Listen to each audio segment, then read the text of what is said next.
மக்கள் மத்தியில் நம்பிக்கை இழந்த அரசாக திமுக ஆட்சி உள்ளதால் 2026ஆம் ஆண்டு தேர்தலில் அதிமுக வெற்றி பெற்று ஆட்சி அமைக்கும் என்று முன்னாள் அமைச்சர் டி ஜெயக்குமார் தெரிவித்துள்ளார். கடலூர் கிழக்கு மாவட்ட அதிமுகவின் கள ஆய்வுக்குழு ஆலோசனைக் கூட்டத்தில் பங்கேற்ற பின் செய்தியாளர்களிடம் பேசிய அவர், திமுக தொடர்ந்து 2 முறை தமிழகத்தில் ஆட்சி அமைத்ததில்லை என்றும் அதிமுக தான் 3 முறை கூட ஆட்சி அமைத்துள்ளது என்றும் கூறினார்.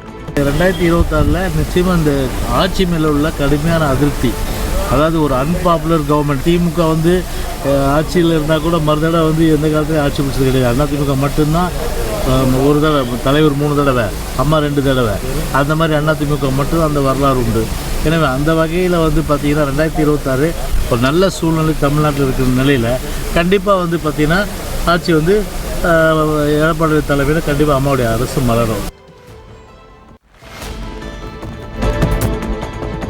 எத்தனை முனை போட்டி நிலவினாலும் திமுக தலைமையிலான மதசார்பற்ற கூட்டணிதான் ஆட்சி அமைக்கும் என்று விடுதலை சிறுத்தைகள் கட்சித் தலைவர் திருமாவளவன் தெரிவித்துள்ளார். எத்தனை முனை போட்டி நடந்தாலும் திமுக தலைமையிலான மதசார்பற்ற முற்போக்கு கூட்டணி தான் இங்கே ஆட்சியை கைப்பற்றும். இந்த கூட்டணி இந்தியாவுக்கே ஒரு முன்மாதிரி கூட்டணியாக இருக்கிறது, வலுவோடு இருக்கிறது, கருத்தியல் சார்ந்து இயங்கிக் கொண்டிருக்கிறது. எனவே மக்கள் இந்த கூட்டணியை மீண்டும் ஆட்சி பீடத்தில் அமர வைப்பார்கள். அதிமுகவை தனிமைப்படுத்தினால் வேறு வழியில்லாமல் பாரதிய ஜனதாவோடு தான் சேர்ந்தாக வேண்டும் என்கிற ஒரு நெருக்கடியை திட்டமிட்டே உருவாக்கி வருகிறது. அதிமுக பாஜகவோடு போகிறதா அல்லது மீண்டும் தனித்தன்மையை பாதுகாத்துக் கொள்ள போகிறதா என்பது அவர்கள் முன்னால் இருக்கிற ஒரு சவால். தெலுங்கு பேசும் மக்கள் குறித்து தான் தெரிவித்த கருத்துக்கு நடிகை கஸ்தூரி மன்னிப்பு கேட்ட பிறகும் போலீசார் அவரை ஹைதராபாத்திற்கு சென்று தீவிரவாதியை கைது செய்வது போல் கைது செய்துள்ளது வருத்தமளிப்பதாக பிரேமலதா விஜயகாந்த் தெரிவித்துள்ளார். கஸ்தூரி நுணலும் தன் வாயால் கெடும் அப்படின்ற மாதிரி அவங்க பேச தெரியாம ஏதோ பேசி இன்னைக்கு மிகப்பெரிய ஒரு சிக்கல்ல அவங்க மாட்டியிருக்காங்க. அவங்களே ஒரு நடிகை, ஒரு பெண். அப்படி இருக்கும் பொழுது ஒரு பெண்களை பற்றி அவ்வளவு தூரம் அவதூறாக பேசியது உண்மையில் கண்டிக்கத்தக்க ஒரு விஷயம். இன்னைக்கு அவங்கள மாதிரி எத்தனையோ தலைவர்கள் என்னென்னவோ பேசியிருக்காங்க. அவங்களையெல்லாம் கைது பண்ணாத இந்த அரசு எதுக்காக கஸ்தூரியை மட்டும் இவ்வளவு தூரம் வன்மமாக கைது செய்து அவங்க ஜட்ஜி கிட்ட மன்னிப்பு கேட்கிறாங்க, நான் பேசினது தவறுன்னு சொல்றாங்க. அதற்கு பிறகும் அவங்களை ஏதோ பெரிய ஒரு தீவிரவாதியை போய் பிடிக்கிற மாதிரி ஹைதராபாத்ல போய் பிடிச்சு கொண்டு இன்னைக்கு நான் சிங்கிள் பேரண்ட், என் குழந்தைய பார்த்துக்க ஆள் இல்லைன்னு சொன்னாலும் அவங்க மேல இந்த அளவு கடுமையாக ஒரு சட்டம் பாய்ஞ்சிருக்கிறது உண்மையிலேயே வேதனைக்குரிய ஒரு விஷயம். தஞ்சாவூரில் நடைபெற்ற 71வது கூட்டுறவு வார விழாவில் கலந்து கொண்ட அமைச்சர் கோவி செழியன் பயிர்க்கடன், தொழில்கடன் போன்ற பல்வேறு நலத்திட்டங்களின் கீழ் 2800 பயனாளர்களுக்கு 23 கோடி ரூபாய் கடன் உதவியை வழங்கினார். நடப்பாண்டில் பயிர்க்கடன் திட்டத்தின் கீழ் புதிய உறுப்பினர்களுக்கும் கடனை செலுத்தியவர்களுக்கும் பயிர்க்கடன் முழுமையாக கிடைக்க தமிழக அரசு நடவடிக்கை எடுத்து வருவதாகவும் அமைச்சர் தெரிவித்தார்.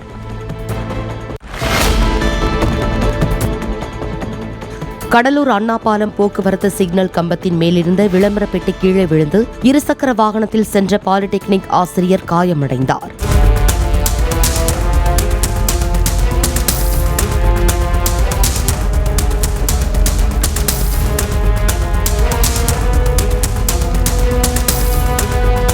இந்நிலையில் விபத்து குறித்த சிசிடிவி காட்சிகளை வெளியிட்டதாக கூறி 3 போலீசார் இடமாற்றம் செய்யப்பட்டுள்ளனர். திருப்பாதிரி புலியூர் காவல் நிலைய சிறப்பு சப் இன்ஸ்பெக்டர் சிவசங்கர், காவலர்கள் குமரகுரு, சின்ராசு ஆகியோரை கடலூர் ஆயுதப்படைக்கு மாற்றி SP ராஜாராம் உத்தரவிட்டுள்ளார்.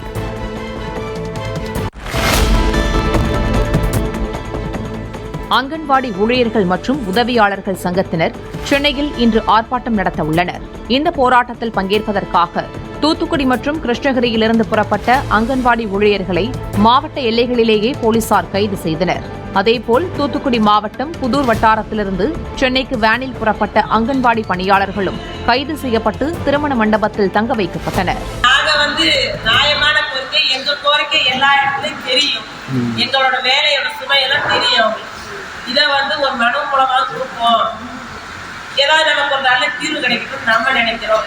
தீவிரவாதி இவ்வளவு பிடிச்சிக்க மாட்டாங்க சார்.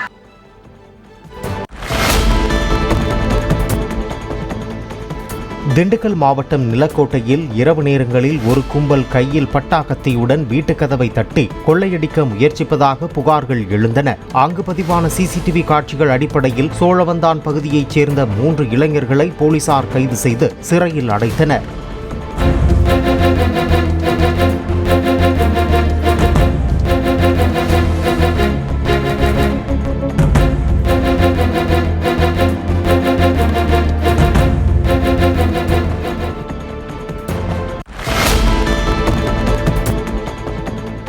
மும்பையிலிருந்து சென்னைக்கு வலி நிவாரண மாத்திரைகளை வாங்கி வந்து அவற்றை போதை மாத்திரைகள் என கூறி 10 மடங்கு கூடுதல் விலை வைத்து விற்று வந்ததாக 2 இளம் பெண்கள் உள்பட 6 பேரை போலீசார் கைது செய்தனர். மும்பையிலிருந்து சென்னைக்கு திரும்பிய அவர்களை சென்ட்ரல் ரயில் நிலையத்தில் வைத்து கைது செய்த போலீசார் அவர்களிடம் இருந்து 1080 வலி நிவாரண மாத்திரைகள், 2 பாக்கெட் கஞ்சா மற்றும் 5 பாக்கெட் சிரிஞ்சுகளை பறிமுதல் செய்தனர்.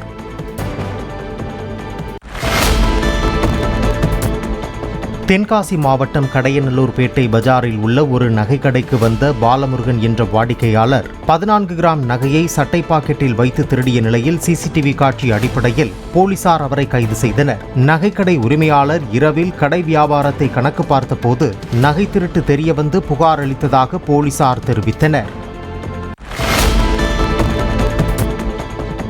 ராமநாதபுரம் மாவட்டம் கமுதி அருகே கீழராமநதி கிராமத்தில் மகான் ஜிந்தா மதார் வலியுல்லா தர்காவின் வருடாந்திர சந்தனக்கூடு விழா நடைபெற்றது. தர்காவிலிருந்து மின் விளக்குகளால் அலங்கரிக்கப்பட்ட சந்தனக்கூடு புறப்பட்டு கிராமத்தின் முக்கிய வீதிகளில் ஊர்வலமாக கொண்டுவரப்பட்டது.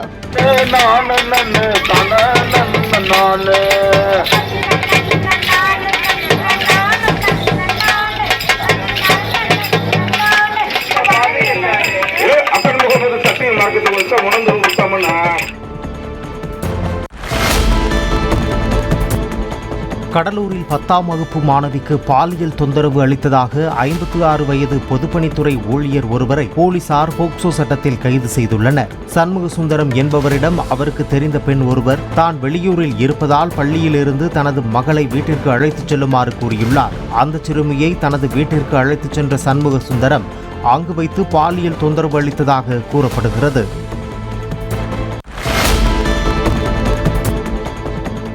கன்னியாகுமரி மாவட்டம் புத்தேரிக்குளம் 4 வழிச்சாலைக்கான பணியில் ஈடுபட்ட டாரஸ் லாரி ஈரமான மண்ணில் சிக்கி கவிழ்ந்த நிலையில் எர்த் மூவர் எந்திரத்தின் மூலம் வாகனம் மீட்கப்பட்டது. சாலையோர பள்ளத்தை நிரப்ப மண்ணை அள்ளி வந்த லாரி திடீரென சேறு கலந்த மண்ணில் சிக்கிய நிலையில் லாரி ஓட்டுநர் வெளியே குதித்து தப்பியதாகவும் பின்னர் கிரேன் மற்றும் எர்த் மூவர் இயந்திரத்தின் மூலம் கவிழ்ந்த லாரி நிமிர்த்தப்பட்டதாகவும் வடசேரி போலீசார் தெரிவித்தனர்.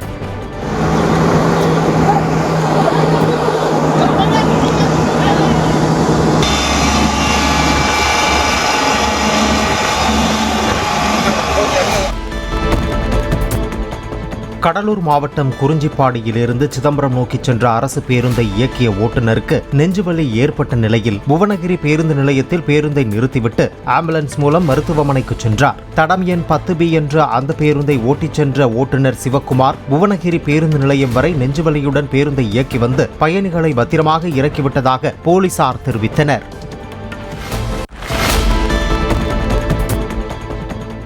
சென்னை கோயம்பேடு காய்கறி மார்க்கெட்டில் இரவில் வியாபாரிகள் முட்டி போட்டு நூதன போராட்டத்தில் குதித்தனர்.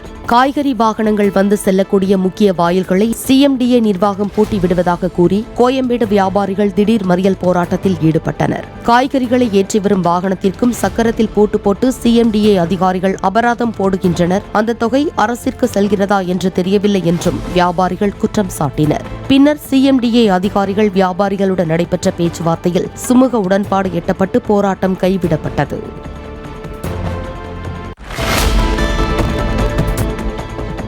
நாகையில் பழுதான மின்சார ஸ்கூட்டரை முறையாக சரி செய்து தராமல் வாடிக்கையாளரை அலைக்கழித்ததாக தொடரப்பட்ட வழக்கில் ஓலா ஷோரூம் 2 லட்சம் ரூபாய் இழப்பீடு வழங்க வேண்டும் என நுகர்வோர் குறைதீர் ஆணையம் உத்தரவிட்டுள்ளது. பிரபாவதி என்பவர் காடம்பாடியில் உள்ள ஓலா ஷோரூமில் இருந்து 1 லட்சம் ரூபாய் மதிப்பிலான மின்சார ஸ்கூட்டரை வாங்கியுள்ளார்.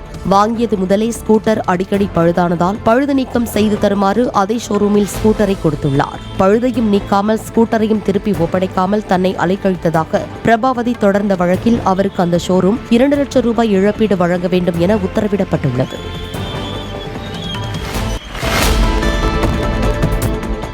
கன்னியாகுமரி மாவட்டம் மண்டைக்காட்டில் வீட்டின் அருகே 3 சக்கர சைக்கிளில் விளையாடிக் கொண்டிருந்த 4 வயது சிறுவன் ருத்ரதேவ் சித்தப்பா சரத் ஓட்டி வந்த கார் மோதி உயிரிழந்தான். சிறுவன் மீது கார் மோதாமல் இருக்க பிரேக்குக்கு பதிலாக ஆக்சிலேட்டரை சரத் அழுத்தியதால் விபத்து ஏற்பட்டதாக கூறப்படுகிறது. பகவதியம்மன் கோவிலில் மேல் சாந்தியாக பணியாற்றும் பினுவின் உறவினரான திருவனந்தபுரத்தை சேர்ந்த சரத் தான் வாங்கிய புதிய காரை காட்டுவதற்கு பினுவின் வீட்டுக்கு வந்தபோது விபத்து நிகழ்ந்ததாக போலீசார் தெரிவித்தனர்.